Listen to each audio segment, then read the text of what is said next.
Good day, everyone. I am Miss Tolentino, your PE teacher for today. Good morning, ma'am. Anyone who can lead the prayer? Me, ma'am. Okay, Miss Dison, please lead the prayer.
Anyone who is absent today? No one is absent today, ma'am. Please read the objectives for today. Ma'am, Yes, Miss Austria. at the end of the lesson, you are expected to discuss the history of basketball, identify the facilities and equipment in playing basketball, and participate actively in class discussion. Thank you, Miss Austria. Anyone who likes to play basketball? Ma'am. Was basketball your form of exercise? Yes, ma'am. Yes, ma'am. What do you feel when you hold and dribble the basketball? Excited to play basketball, ma'am. Do you know the history, facilities, and equipment of the game called basketball? History, ma'am? No, ma'am.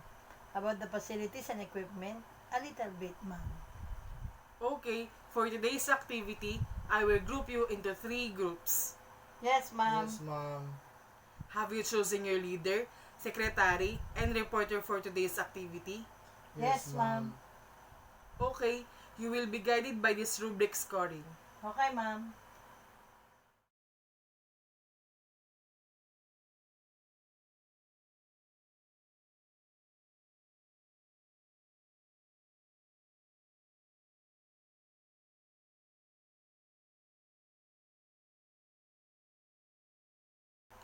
Okay, thank you very much. The first group got 5 points, the second group got 4 points, and the third group got 3 points.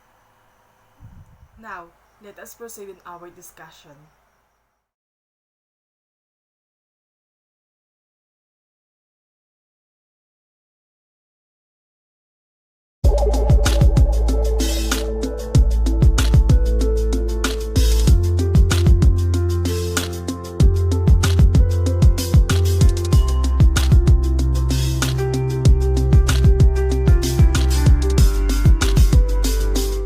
The game of basketball was created in December of 1891 by YMCA gym teacher James Naismith in Springfield, Massachusetts.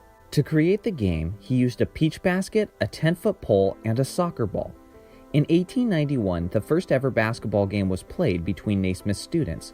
It took quite a while, but a point was eventually scored, and basketball's first ever game concluded with an epic final score of 1-0. James Naismith would adjust the rules of the game over the next 20 years, and the game would continue to evolve. In 1892, dribbling became a legal move. In 1893, the first ever women's collegiate basketball game was played. In 1895, the popularity of basketball spread, and basketball became an established sport that was played through numerous high schools and college universities. By 1901, basketball collegiate competition was taking place all around the United States. As the years went on, Naismith added a backboard and created a leather basketball. In 1906, an iron ring with a woven net was used and replaced peach baskets. In the 1920s, small basketball leagues were forming around the country. Among these groups that formed were the Harlem Globetrotters, whose flashy and entertaining style helped spread basketball's popularity. In 1936, basketball officially became an Olympic sport, with the gold medal game played outside in raining conditions. In 1937, professional basketball established the NBL, meaning the National Basketball League, which became the first official pro basketball league. In 1939, NCAA basketball held their first official championship tournament. In 1946, competition arose for the NBL. The BAA, which means the Basketball Association of America, was established by Walter Brown. The NBL's popularity was slightly greater than the new BAA, but the BAA was quickly on the rise while hosting major basketball games in the Boston Garden and Madison Square Garden. From 1946 to 1949, the two leagues competed intensely to be the top basketball league in America. That was until August of 1949. Leaders of the NBL and the BAA met at the Empire State Building, and the two groups agreed to a merger of both leagues, which became the National Basketball Association, or of course as we know it, the NBA. George Mikan was just beginning his basketball career in the mid-1940s and became the first NBA star in a league that would become all about stars. In 1954, the 24-second shot clock was introduced to the NBA to expedite the game's tempo. In 1956, Bill Russell was drafted by the Boston Celtics, which was the beginning of the NBA's greatest dynasty in history. On March 2, 1962, Wilt Chamberlain had the greatest scoring performance in NBA history, individually scoring 100 points in a single game. In 1970, Oscar Robertson, a legendary NBA player and former president of the NBA Players Association, filed an antitrust lawsuit against the NBA. The suit was settled in 1976, which resulted in the creation of NBA free agency, which allowed player mobility by choice of the players. In 1976, the NBA and the ABA, which was the American Basketball Association, merged into one league. The NBA treated it as an expansion and absorbed 4 teams from the ABA, increasing the league from 18 to 22 teams. In the 1970s, the league's popularity had taken hits amidst on-court violence and alarming amounts of drug abuse throughout the association. In 1978, Larry Bird was drafted by the Boston Celtics, and in 1979, Magic Johnson was drafted by the Los Angeles Lakers. This sparked the greatest rivalry in NBA history, which led the NBA to record heights of popularity and viewership. And Magic and Bird are now commonly seen as the saviors of the NBA. In 1984, Michael Jordan was drafted by the Chicago Bulls. Michael would be the one to take the torch from Bird and Magic, and Jordan would carry the league to new heights throughout the 1990s. In 1992, the USA Olympic basketball team included NBA players for the first time in Olympic history. Led by Jordan, Magic, and Bird, the Dream Team dominated the Barcelona Summer Olympics, and the team is commonly credited for increasing the NBA's popularity onto a global scale. After Jordan's final retirement in 2003, players like Kobe Bryant, LeBron James, Tim Duncan, Allen Iverson, and Steph Curry took the torch and have helped the NBA's brand grow into the league we know and love today.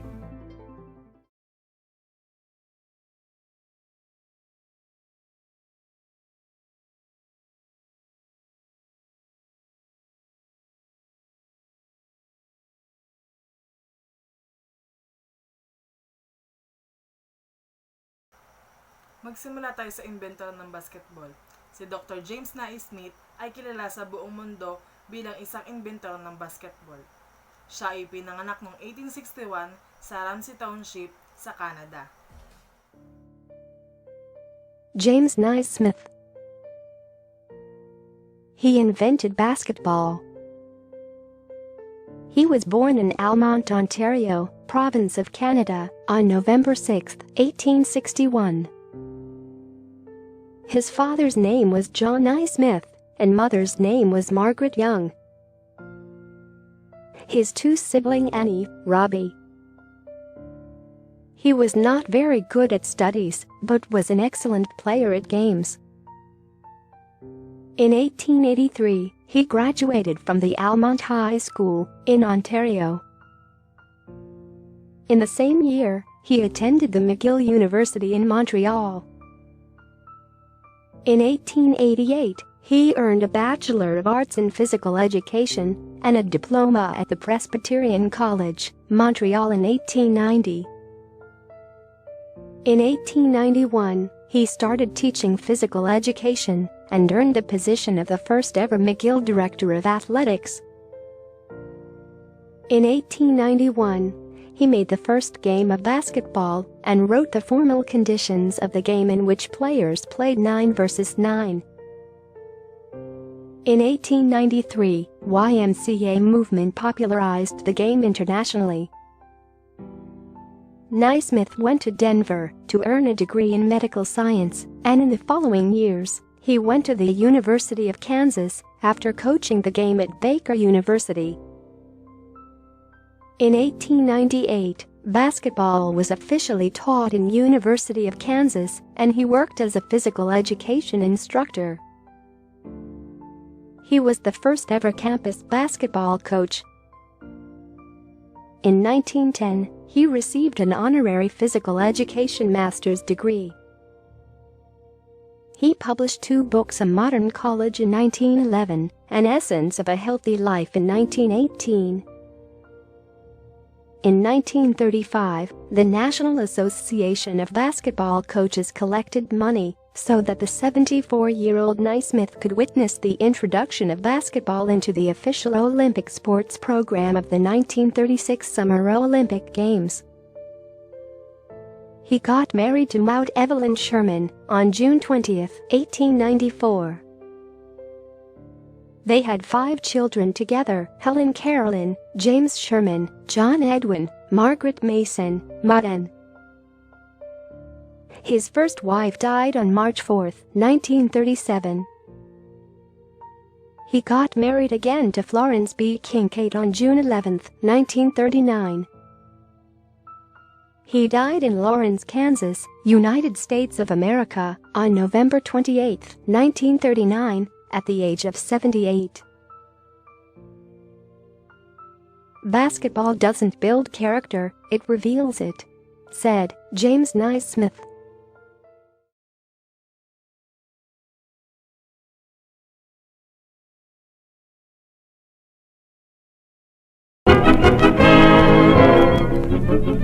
Tomorrow night, 15,000 cheering fans will pack Madison Square Garden in New York City to witness a giant basketball doubleheader.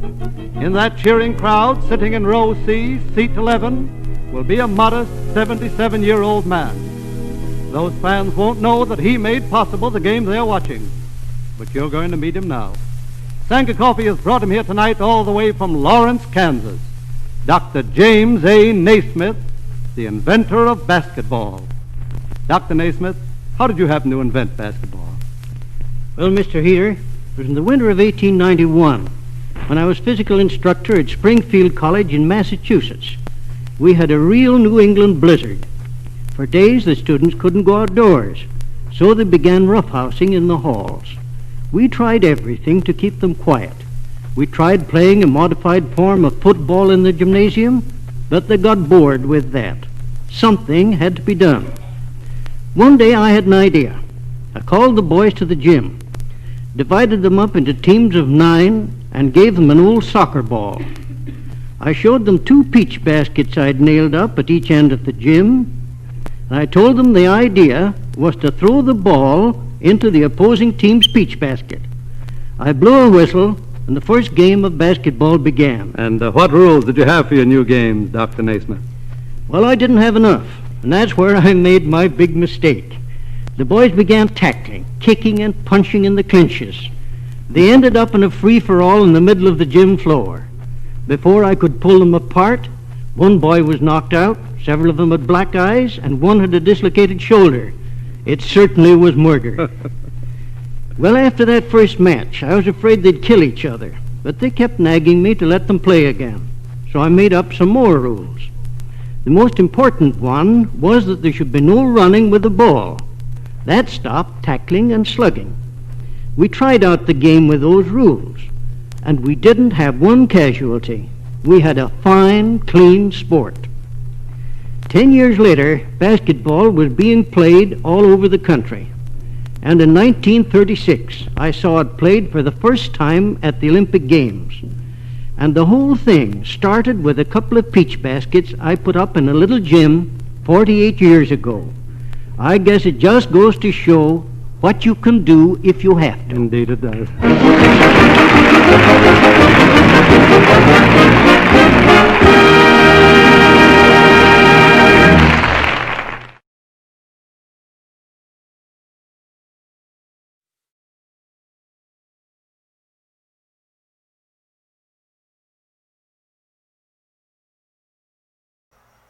Ang concept ng larong ito ay nabuo noong nag-aaral pa lamang si Dr. James Naismith.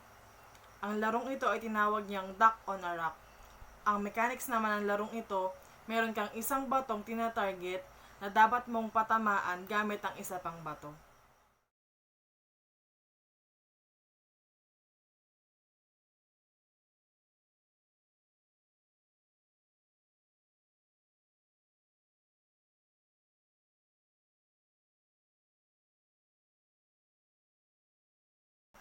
Ang next naman ay facilities and equipment.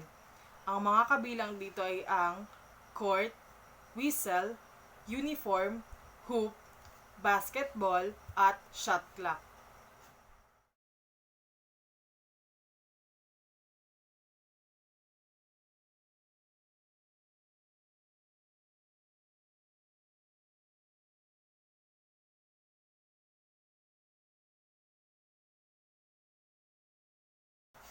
Basketball court dimension. Ano nga ba ang sukat ng basketball court?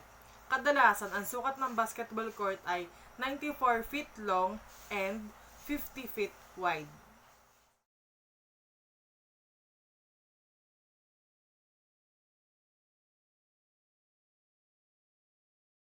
Ang size ng court ay nakadepende sa level na naglalaro. Tulad ng NBA at saka ng college, dapat ang sukat ng court ay 94 feet long at 50 feet wide. Mas maliit naman kapag ang mga maglalaro ay high school at saka junior high.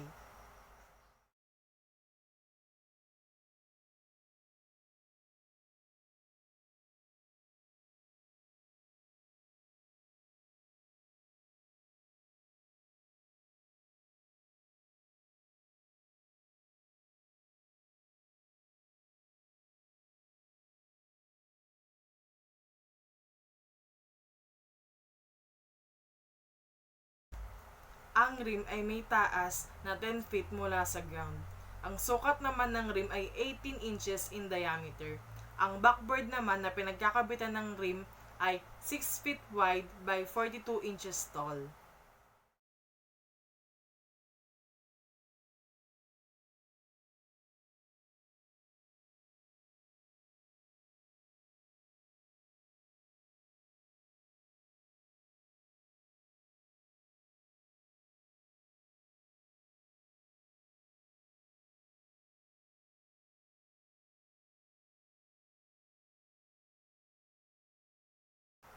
Basketball training equipment. The first one is the ball. Kapag doon nagpa-practice ka ng basketball, dapat ang ginagamit mong bola ay rubber ball. Tapos, kapag naman professional competitions na, dapat ang ginagamit ng mga player ay inflated ball na gyari sa leather.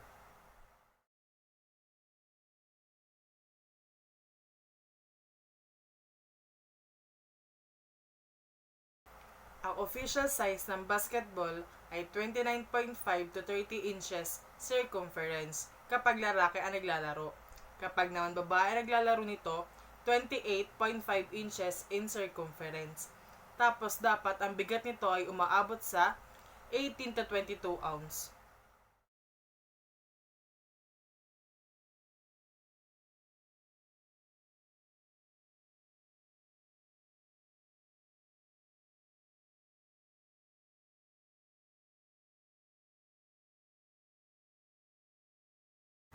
Next one ay shoes. Kapag naglalaro ka ng basketball, hindi dapat yung ordinaryong shoes lang yung gamit mo. Dapat may specialized shoes ka na ginagamit dito. Hindi katulad ng mga running shoes. Dahil dapat kapag basketball ang nilalaro mo, dapat yung sapatos na gagamitin mo ay sigurado may support din sa ankle mo para kapag naglalaro ka ay tumatakbo ka, hindi ka agad yung parang matatapilok or hindi ka agad mababalian.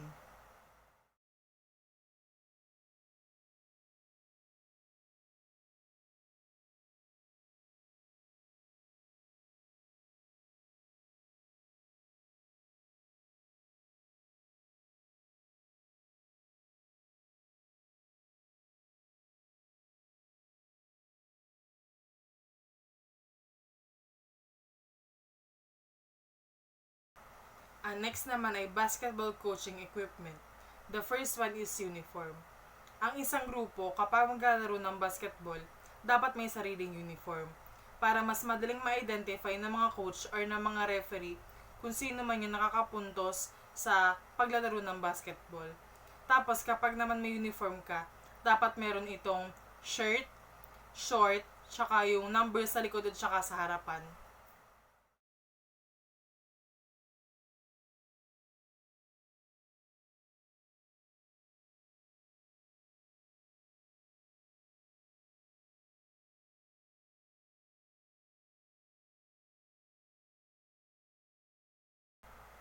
Ang second naman ay shot clock. Ito yung makikita nyo dun sa may taas ng ring or dun sa may taas ng mga tabulator na dun nyo yung makikita yung kung ilang minuto na lang yung paglalaro nyo. Tapos dun nyo din makikita yung bawat puntos ng bawat naglalaro or ng bawat team.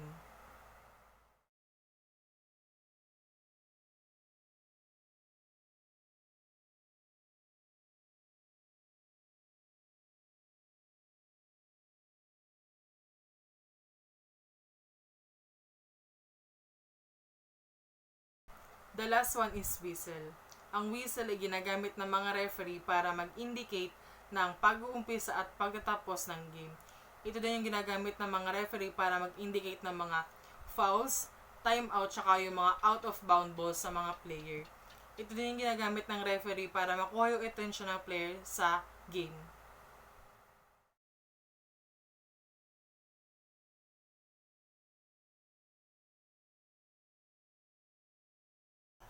Okay, based on your activity and in our discussion, what are the benefits of playing basketball? Ma'am, Yes, Mr. Francisco.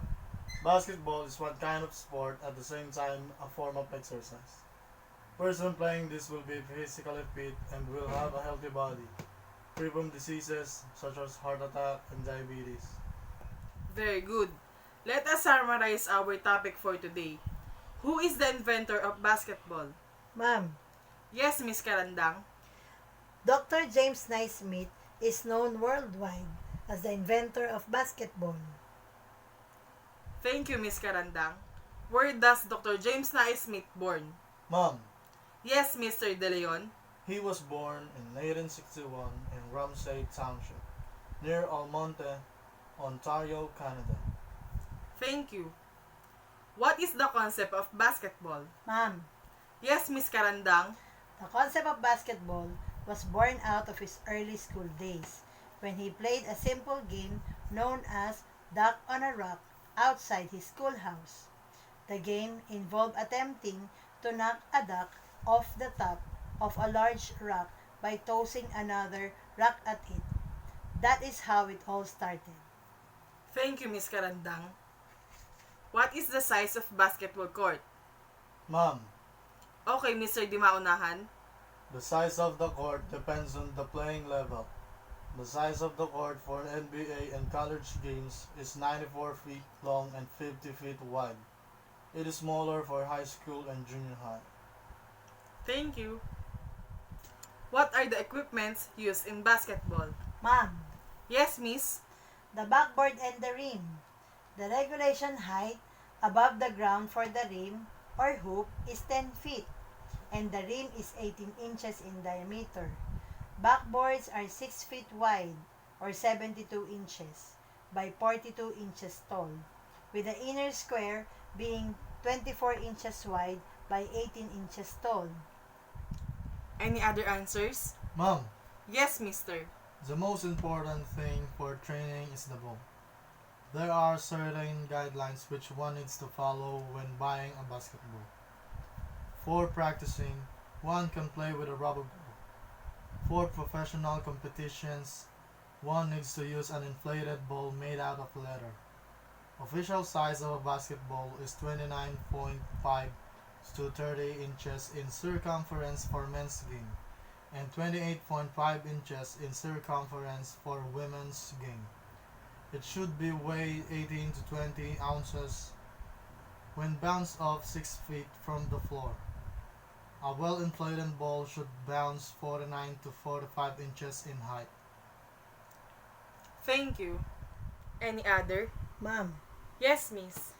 one needs specialized shoes when playing basketball. It should be able to give better support to the ankle as compared to running shoes. These basketball shoes should be high-tip shoes and provide extra comfort during a game. These shoes are specially designed to maintain high traction on the basketball court. Thank you. How about the basketball shooting equipment? Mom, Yes, mister. a basketball court. The basketball court is the next important thing for shooting balls in this game. The court is usually made of wooden floorboard. The court size is about 28 meters by 17 meters according to the international standards.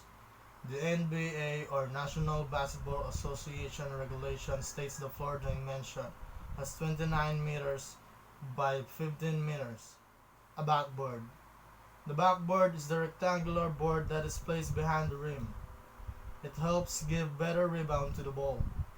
The backboard is about 1800 millimeter in size horizontally and 1050 meter vertically. Many times, backboards are made of acrylic, aluminum, steel, or glass. Thank you, mister. How about the basketball coaching equipment? Ma'am, Yes, miss. uniforms. When one starts coaching a basketball team, the most important requirement for a team is to have a uniform. This helps one differentiate teams from one another. A uniform consists of a jersey or shirt, shorts, and numbers on the front and back of the shirts for identification. Another one is shot clock. The offense is allowed a maximum of 24 seconds to have a ball in hand before shooting. These 24 seconds are counted on the shot clock. If the offense fails to shoot a ball that hits the rim, they will lose the possession of the ball to the other team. You're missing another equipment. Mom, Yes, mister. a whistle. The coach or referee uses a whistle to indicate the start or end of a game. Whistle also helps to indicate fouls, timeout, or out-of-bound balls to the players in order to get attention of the players. Many times, coaches use the whistle to gather the players. Thank you, mister. Okay, now you're ready for a quiz. Get 1/4 sheet of paper. Oh. Number 1.